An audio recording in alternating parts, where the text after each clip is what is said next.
with a couple of weeks to go and things getting a little more interesting. And they sure got a little more interesting with the Bears and what they did. And obviously the beating the Cowboys took on the chin. That obviously changed things.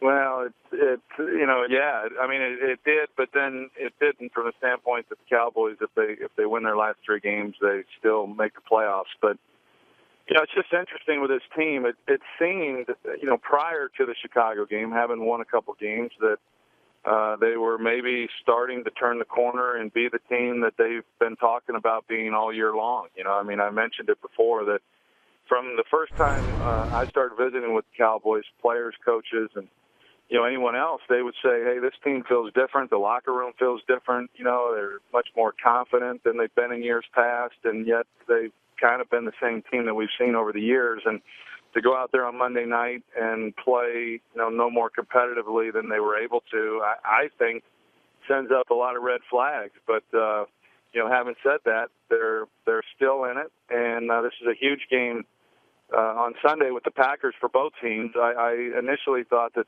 well, maybe Aaron Rodgers will play because he had practiced a little bit, but I guess later this afternoon or earlier this afternoon they officially ruled him out of the ballgame. They did, and with the Lions losing, Eagles winning, the Bears winning, you have that 3-team race, and now Rodgers isn't ready to play. You have the Cowboys and Eagles, where yes, the Cowboys are fine as long as they are 1 game behind, because they would win the division with the tiebreaker if they can tie them. So the Eagles have to finish ahead. We know that. So that still could make it come down to that last game of the season. So this gets very interesting.